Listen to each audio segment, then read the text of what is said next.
Tonight at 10, Nicola Sturgeon, First Minister of Scotland, is cleared by an independent inquiry of breaking the ministerial code. Her supporters say the outcome, after weeks of mounting pressure, should end the calls for her to resign.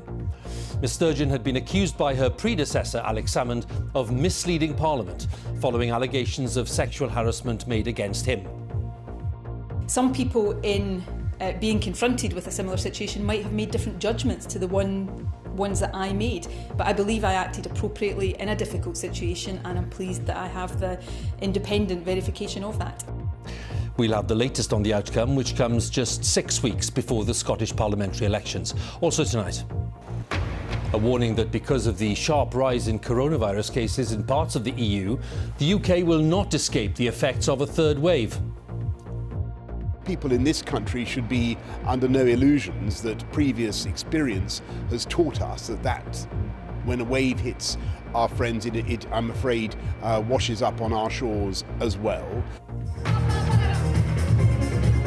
But in Iceland, they are celebrating victory over the virus. We report on the successful measures that Iceland has adopted. And we talk to the Essex GP. On a ventilator a year ago, he talks about the life lessons that he's drawn from the pandemic. And coming up in sport on BBC News, England head coach Eddie Jones is under pressure as the RFU conduct a review following a poor Six Nations campaign.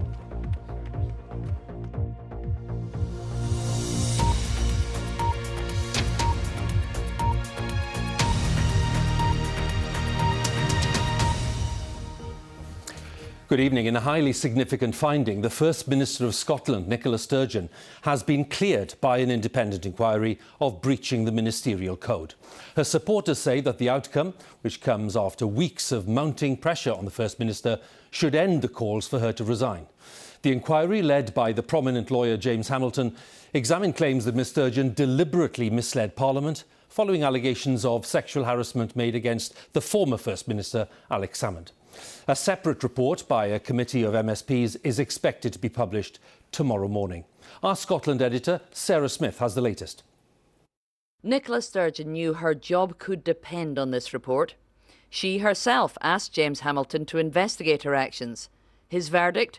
On all 4 counts, she did not breach the ministerial code.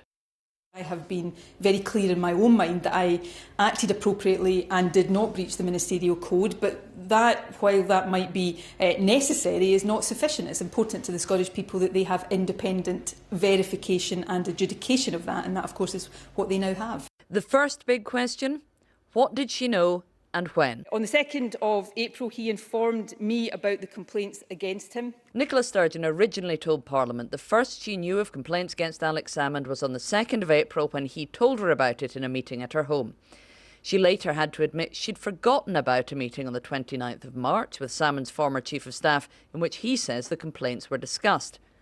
James Hamilton said this resulted in an incomplete narrative of events. But he accepted this omission was the result of a genuine failure of recollection and was not deliberate.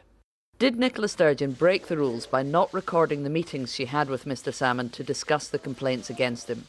The report states, it would have been impossible to record such meetings or discussions without a risk of prejudicing the proceedings or interfering with their confidentiality. Alex Salmond asked Nicola Sturgeon to intervene in the sexual harassment investigation, as he believed the government was acting unlawfully and it was her duty to stop a flawed process. She refused to intervene. And James Hamilton has concluded, I do not accept that the First Minister's decision to follow the terms of the procedure amounted to a breach of the ministerial code. When Alex Salmond successfully challenged in court the way the Scottish Government investigated the complaints against him, he was awarded over £500,000. He insists Nicola Sturgeon's government should have conceded the case earlier to save public money. James Hamilton says he has found no evidence whatsoever that the First Minister acted improperly or in breach of the ministerial code with respect to Mr Salmond's petition. The Hamilton inquiry hasn't looked at a number of key areas, further potential breaches of the ministerial code, including how Nicola Sturgeon's government so badly let down women at the heart of this. Scottish Conservatives believe Nicola Sturgeon has breached the ministerial code. She has not been truthful with Parliament or the people of Scotland, and she cannot continue as First Minister.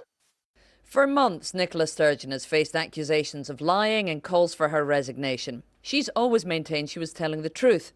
Today's verdict that she did not break any ministerial rules will allow her to say she's been vindicated. Let's go live to Edinburgh, and Sarah's there for us now. Well, Nicola Sturgeon's supporters, Sarah, very clear. They think that she's now basically past the worst and possibly that she should face no other calls to resign. What's your reading of it? Well, that's not likely to be the case. I mean, there are a couple of lines in this report which will make uncomfortable reading for Nicola Sturgeon. James Hamilton says that her explanation for why she didn't recall that meeting on the 29th of March will be greeted by suspicion and even scepticism by some. And in another part of the report, he says specifically it's up to the Scottish Parliament to decide whether or not they were in fact misled. Now, in the Scottish Parliament tomorrow, there will be a vote of no confidence in Nicola Sturgeon, one that it seems she is very likely to survive. But we're also going to see the publication of another report tomorrow, this one from the MSPs who sit on the Holyrood Harassment Committee. And we know from leaks of their report that they are going to conclude that she was inaccurate in some of the evidence that she gave to them. So whilst Nicola Sturgeon can say that she has been cleared by an independent inquiry, her opponents are unlikely to accept that as the last word on this, not least because we've got an election coming up in Scotland in just over 6 weeks' time. Sarah, many thanks again. Sarah Smith, our Scotland editor there at the Scottish Parliament. And just a quick reminder to find out more about the story, the background to the story, analysis by Sarah and colleagues, go to bbc.co.uk/news, or of course you can access all of that on the BBC News app. Now, the United Kingdom will not escape the effects of a third wave of the pandemic, given the sharp rise in cases in parts of the European Union. That's the warning from the Prime Minister, Boris Johnson, who said that people should be under no illusion about the dangers. One minister also warned that the UK might put all our European neighbours on the red list of countries where arrivals are either banned or put into quarantine hotels. During the day, the row between the UK and the EU over vaccine supplies has intensified, with a threat that the EU could block doses of vaccines which are manufactured in the EU from being exported to the UK. Our political editor, Laura Kuensberg, has more details. France tonight. Quiet Paris back in lockdown. The disease double where it was last week. On one side of the channel, the number of cases higher and higher. Take-up of the vaccine stubbornly low. But on the other, the opposite. The disease falling back and vaccines rising. You can see, sadly, there is a third wave underway. When a wave hits our friends, it I'm afraid, washes up on our shores as well. And I expect that we will feel those effects in due course. That's why we're getting on with our vaccination programme as fast as we can. Monsieur! Much quicker here than on the continent, where countries are closing their doors again. But there have been public doubts from politicians about the safety of the jabs and significant shortfalls in the AstraZeneca vaccines the EU ordered. And in the last few days, Brussels has dangled the prospect of blocking exports. Nothing is off the table. It is entirely legitimate for the European Union to be looking at the different tools that it has at its disposal or could have at its disposal. Getting the vaccine here isn't always smooth or straightforward, but a big majority of the 100 million AstraZeneca jabs on order are being made in the UK. A small amount's due from a factory in the Netherlands, and there are suggestions that could be shared with the EU. 10 million doses are expected from India, 5 already here and 5 held up. But there are 40 million of the Pfizer jab on order. It's mainly made in Belgium, but relies on a component made here. First off, there's no immediate threat to the vaccine programme here. The government's adamant contracts signed months ago will be honoured. And although Boris Johnson's talked on the phone to EU leaders, there's no desire in Downing Street to get sucked into a diplomatic screaming match. But the EU is so far behind, they're likely to keep pushing hard for a way to catch up. But many of its members might resist something as blunt or dramatic as stopping vaccines crossing the channel. I think it would be a very retrograde step. It would, in my view, be counterproductive. I understand the issues with AstraZeneca. There's huge tension there between AstraZeneca and the European Union. They have not fulfilled their contracts. But there is no point in undermining the other companies. While vaccinations break records here, a brand new centre in Middlesbrough can give 1,000 injections a day. travel to our neighbours could be limited even further. In this pandemic, vaccines have a high practical and political price. Laura Kunsberg, BBC News, Westminster. Well, European leaders will be meeting on Thursday to discuss this and other issues. Let's go live to Brussels and talk to our Europe editor, Katja Adler. Controls over vaccine exports, Katja, how likely are they?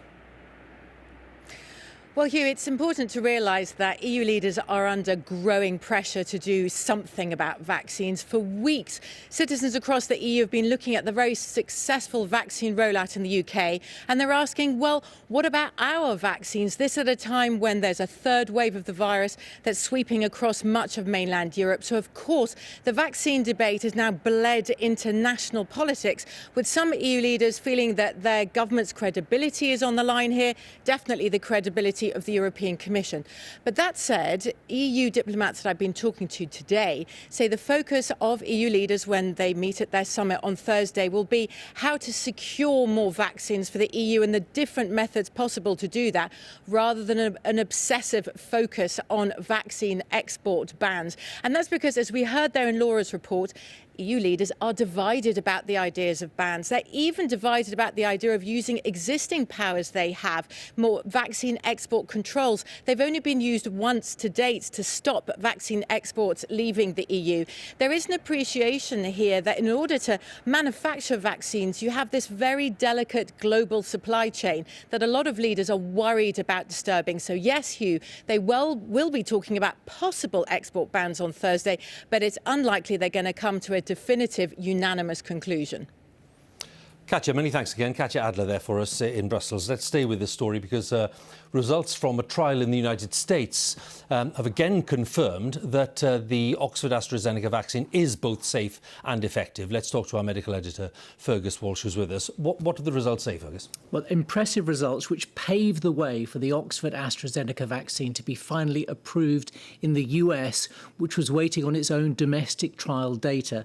Now, there were more than 32,000 volunteers on the trial, mostly in the US, but also Chile and Peru. Now, the vaccine was 79% effective at preventing symptomatic illness, but it was 100% effective at stopping severe disease, keeping people out of hospital. Now, that was after 2 doses of the vaccine spaced 4 weeks apart. Crucially, there were no safety concerns such as blood clots, and the vaccine was as effective in older adults as it was in younger adults. Now, both those points will be important for EU nations, which some of whom are still not using the jab because of fear over clots. And countries like France, which initially wouldn't use the vaccine in older adults and now will only use the vaccine in the over 55s. Now, there's no wonder there's further erosion in public confidence in the vaccine in the EU.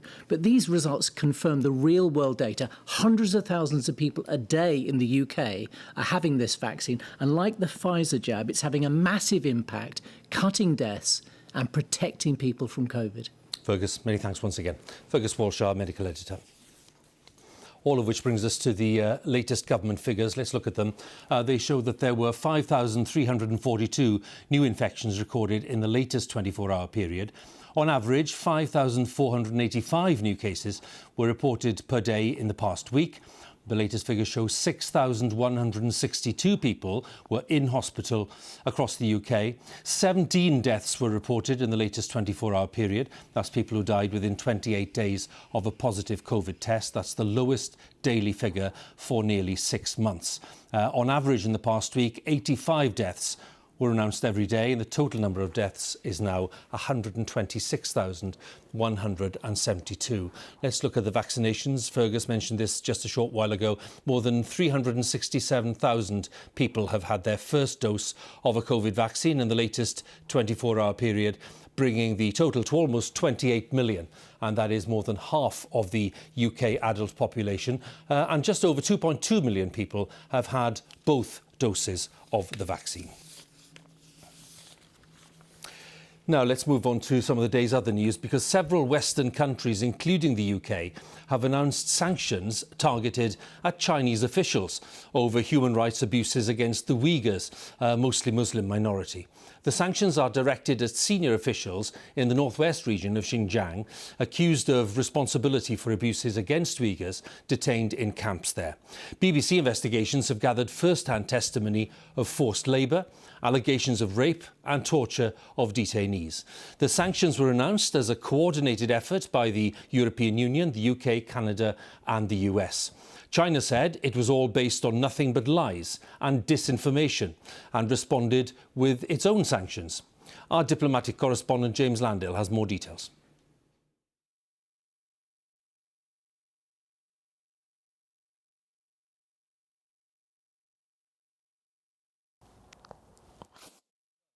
Of rape. We were just waiting for that report and waiting for it to start, but we think now that we've got it. So this was a piece, as I say, by James Landale, our diplomatic correspondent, on the sanctions that were imposed on some Chinese officials to do with abuses against the mostly Muslim minority, the Uyghurs. And this is James's report. Allegations of rape and torture. They did whatever evil their mind could think of, and they didn't spare any part of my body. The forced sterilisation of women. The so-called re-education centres. The arbitrary detention of more than 1 million people. The forced labour camps. The suppression of language and culture. For months, the BBC and others have reported on the abuses meted out on the Uyghur people in northwest China.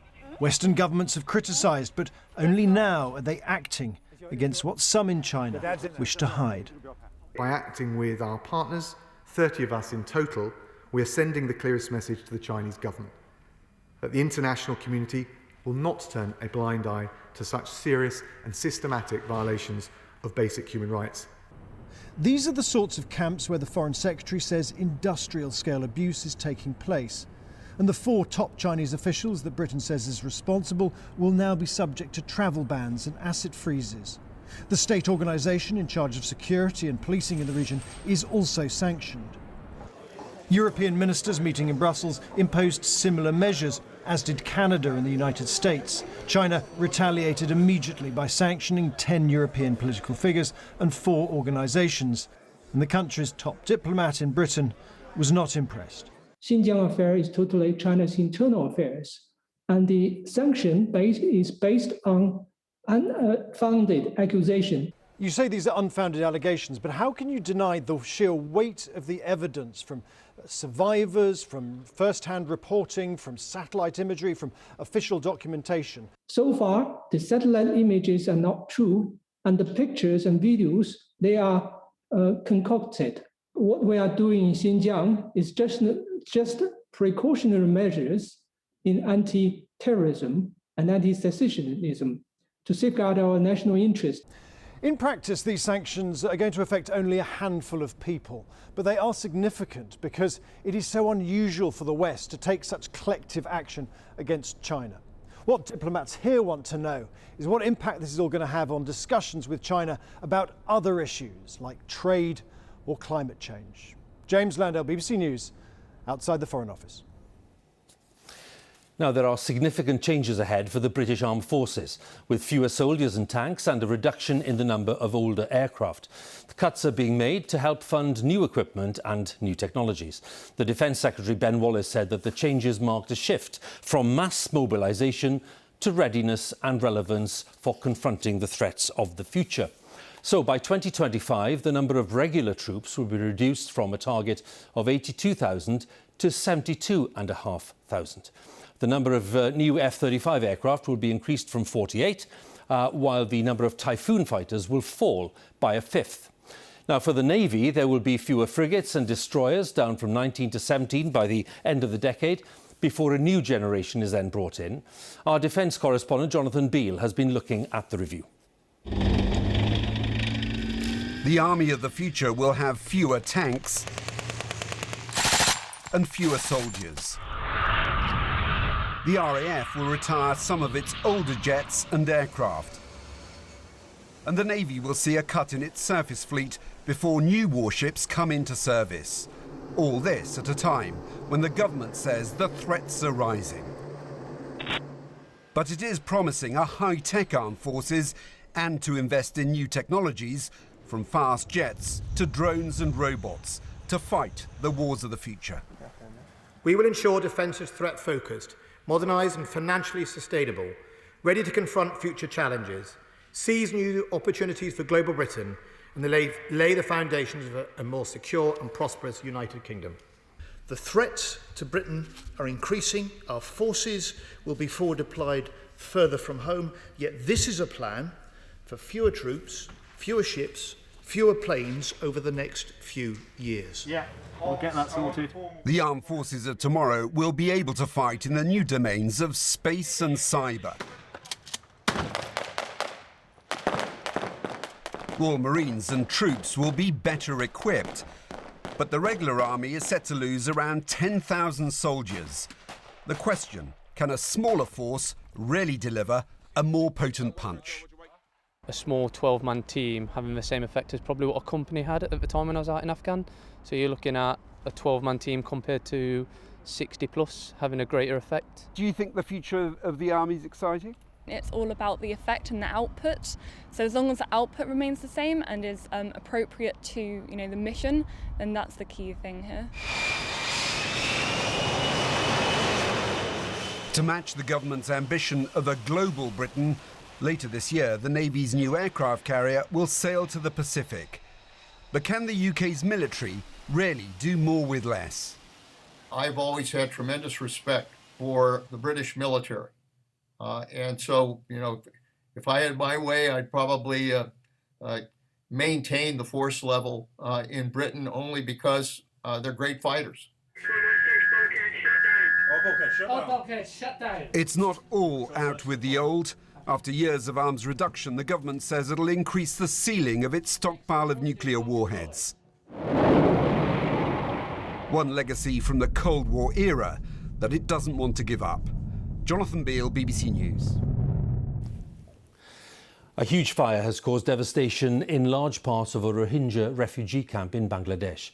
Firefighters and volunteers battled for hours as the fire spread through the crowded camp near the port city of Cox's Bazar, destroying many shelters, and reportedly a number of people have died. It's estimated about 1 million Rohingya refugees live in makeshift homes in that area.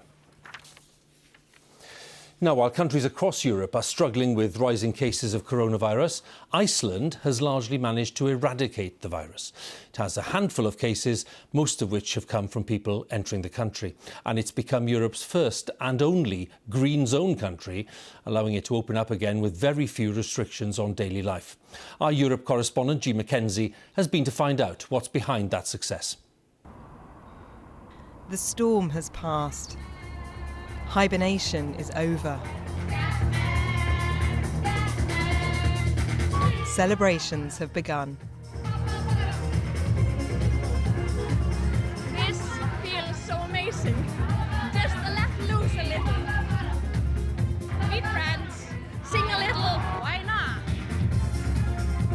With the virus under control, all generations are rediscovering their moments of joy. Having this warm water in Iceland, it's a priority.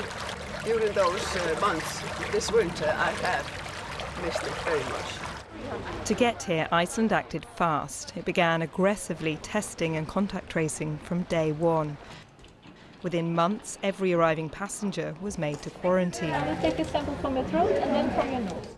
Now, mandatory tests at the border catch new cases before they enter the country. Welcome to the isolation hotel. Anyone who tests positive is kept here in total isolation. Gylfi has now cared for more patients than the hospitals. What's given Iceland the edge? It was the scientists that made up the rules, not the politics. Got some milk for the kids? That matters. They know what they're talking about. The politicians, they don't. Well, I think it's important for a politician to realize what's politics and what's really just something that needs to be solved by the use of scientific means. Iceland is a sparsely populated island.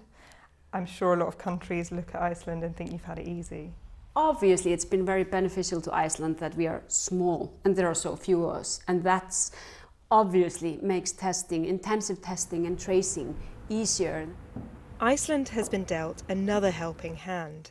This world-leading genetics company has handed over its laboratories to analyse every single positive case.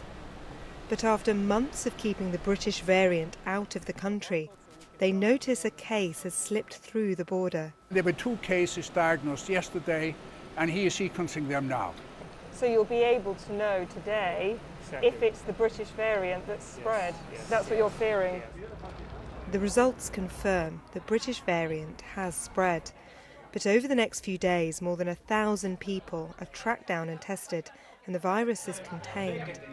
And so the party continues. This last week has shown that it is impossible for a country to shut the virus out. But Iceland is proving that with the right measures, it can be effectively contained. And life can look like this again. G. Mackenzie, BBC News, Reykjavik. Last night's protests in Bristol have been strongly criticised by the Home Secretary Priti Patel. One of the city's police stations came under attack and 21 officers were injured. 8 people have been arrested after clashes between protesters and the police. It was at a demonstration against new powers for policing protests in England and Wales. Our correspondent Sian Lloyd reports. It was a night of violence and disorder on the streets of Bristol. Police vehicles targeted and missiles hurled. 21 police officers were injured, 2 of them seriously. Today, the Home Secretary described what unfolded as anarchic. Our exceptional and brave police officers put themselves in harm's way to protect the public. For them to face the criminal violence against them while upholding the law is completely unacceptable. Earlier in the day, people had gathered peacefully, around 1,000 protesting against the police and crime bill that could restrict demonstrations in the future. Kill the bill! Kill the bill! There were marches in other cities too against the government proposals for England and Wales, which could see police impose start and finish times on demonstrations, set noise limits, and, at its extreme, fine individual protesters up to £2,500. But in Bristol, things escalated. And this is sort of everyone milling around. Max was one of those who wanted to make a stand, but believes the cause was hijacked. I hope that people are able to view them as 2 separate events and to understand that what was thousands of people peacefully protesting against the bill is much more important than a very small minority who decided to get violent against the police. And I don't think they've quite realised the damage that they could have done by undermining these protests. A team of 100 are now working on this investigation, reviewing hours of CCTV footage and carrying out forensic examinations. There was absolutely no intelligence that this was going to escalate in the way it did. Obviously, everyone's really saddened that there was this amount of violence on the streets of Bristol. We don't think it reflects the community of Bristol at all. We're thinking, obviously, about the officers that were physically injured. These clashes in a pandemic also come at a time of heightened scrutiny of policing, following the vigil of Sarah Everard.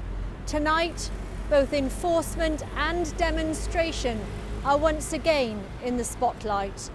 Sian Lloyd, BBC News, Bristol. Clive Myrie, a very familiar face, of course, here on BBC News, has been named as the new host of the BBC's Mastermind. Clive will be replacing John Humphreys as the 5th host of the show. John is stepping down after 18 years. Clive said that they were very big shoes to fill, but he aimed to bring a little of his own personality to the show, which has been running since 1972. A year ago, Dr Mike Hare, a GP from Colchester, found himself in hospital on a ventilator after contracting coronavirus. He spent almost 2 months in intensive care. When he left hospital in May, he spoke to our health correspondent Catherine Burns about the impact that COVID had had on his life. Well, Catherine has been back to see him and talked about the changes in his life which have been brought about by the experience of the pandemic. You give yourself goals, and my goal was to get home. Was just to get home. We met Dr Mike Hare last May. He'd achieved his goal, but frail and exhausted, his recovery was just beginning. Now the weather's colder, but the smile is steady. It's so lovely to see you both looking so well. You look like a different person than you did, 10 months ago when we met. How are you feeling? Different. I think we were fairly fatalistic when we saw you last. And now we know that we can get over severe illness. This COVID can be beaten. Before COVID, Mike's nickname was Mr. Fit. He ran marathons, loved skiing and sailing. This time last year, though, he was put on a ventilator. He was in intensive care for almost 2 months. I remember nothing, absolutely nothing, until they woke me up over 7 weeks later, saying that I'd been on Colchester ITU. What were your physical milestones? I was particularly worried that I wouldn't be able to speak or sing, which is important to me. I wanted to stand as soon as possible. And then as soon as I stood 5 minutes later, I wanted to walk and have a shower. Having a shower was fantastic. Oh, I was looked after there. Oh, yes, I wish I was a cabin boy. But for someone who was worried about speaking again, see if you can spot him back doing one of his favourite hobbies, singing in a sea shanty group. I say, Sam's gone away aboard a man of war. I've just had to be patient. There's pressure on us to get better quicker and quicker and quicker. It's not the job, it's just everything going on around us. But in truth, nature is in charge, and it takes a while to improve our health. Did you always believe that you were going to get well? I didn't let myself think it. Every day was taken as a different day. Honestly, Mike's mental attitude was unbelievable. Really, though, his progress has been speedy. It takes longer for many patients. Morning! After COVID, Mike thought that he might retire from his job as a GP, but he changed his mind. I tried to retire in my current job. I thought I'd retired in my current job, but then realised I'd made a recovery just before September and thought that I wasn't ready to retire. I want to retire on my terms. How do you compare physically now to the Mike who was Mr. Fit? I think I'm probably about 70%, but I'm not trying to be that same person. I think it's made up from mentally and emotionally. I'm probably 110, 120%. And the recovery programme was just what I thought it would be, but half the time people were saying it'll take him 6 months, and it took about 3. Certainly after I woke up, I had messages from about 1,000 people. And it was almost an experience whereby perhaps you attended your own funeral. I think I'm lucky. I've been looked after well, and I'm supported by good genetics and good friends and good family. Lovely to hear from Dr Hare, and our good wishes to him and the family. Talking there to our correspondent Catherine Burns. And that's it from us now on BBC One. It's time for the news where you are. Have a good night.